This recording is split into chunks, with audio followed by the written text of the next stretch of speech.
केंद्रीय गृह मंत्रालय ने जम्मू कश्मीर में आतंकी और देश विरोधी गतिविधियों का समर्थन करने के आरोप में मुस्लिम लीग जम्मू कश्मीर या यूं कहें मसरत आलम गुट या ये कहें MLJ के MA पर UAPA लगाकर प्रतिबंध लगा दिया है।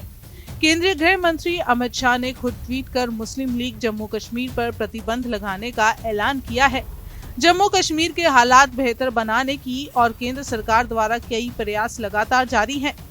एक प्रयास ये भी है कि जम्मू कश्मीर के हालात खराब करने वाले तत्वों समेत संगठनों पर कड़ी नजर रखी जाए। जहां जहां जरूरत हो ऐसे तत्वों और संगठनों को प्रतिबंधित घोषित कर हालात पर काबू रखा जाए। इसी प्रयास के चलते केंद्रीय गृह मंत्रालय ने बुधवार को मुस्लिम लीग जम्मू कश्मीर संगठन यानी मसरत आलम गुट को UAPA के तहत प्रतिबंधित घोषित कर दिया है। गृह मंत्रालय के अनुसार यह गुट और इस गुट के सभी सदस्य जम्मू कश्मीर में देश विरोधी समेत अलगाववादी गतिविधियों को अंजाम देता था, जो कि आतंकवाद को सहायता प्रदान कर लोगों को जम्मू कश्मीर में इस्लामिक शासन को लेकर उकसाता था। आपको बताएं, मुस्लिम लीग के लीडर मसरत आलम का जन्म श्रीनगर के जैंदार मोहल्ला हब्बाक दल में 1971 में हुआ था, यानी तब कश्मीर घाटी में 90 के दशक में हालात खराब थी।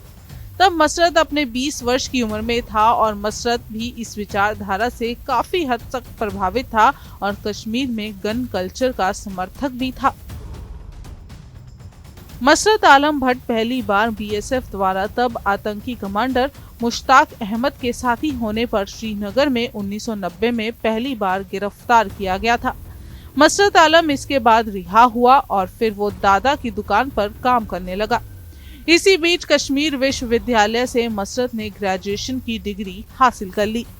साल 1999 में मसरत ने सीधे तौर पर ऑल पार्टी हुर्रियत कॉन्फ्रेंस, जो कि अलगाववादी नेता सैयद अली शाह गिलानी द्वारा चलाए जा रहे संगठन में शामिल हुआ।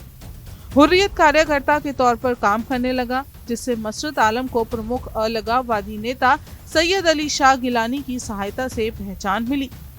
ऑल पार्टी हुर्रियत कॉन्फ्रेंस में सक्रिय तौर पर भागीदारी के कारण मसरत कई बार जेल भी गया, जिससे उसके शुरू किए गए गुट मुस्लिम लीग जम्मू कश्मीर को एक पहचान मिली।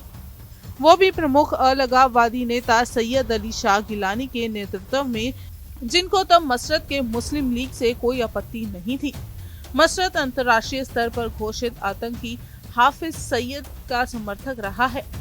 मसरत ने पाकिस्तान के ISI के निर्देश पर 90 के दशक में मस्जिदों के स्पीकर से विभिन्न राष्ट्र विरोधी और देश विरोधी नारेबाजी और तराने गाने के साथ साथ सीधे सीधे हाफिज सईद जैसे वांटेड आतंकी की तारीफ भी की है। मसरत आलम 2010 में अलगाववादी नेता गिलानी के नेतृत्व में एक ऐसा अलगाववादी चेहरा बन के उभरा, जो कि युवाओं में गिलानी से भी ज्यादा प्रसिद्ध हुआ। मसरत ने तब गिलानी द्वारा शुरू कश्मीर छोड़ो मुहिम पर एक अहम रोल निभाते हुए अलग से प्रदर्शन के कैलेंडर जारी कर दिए।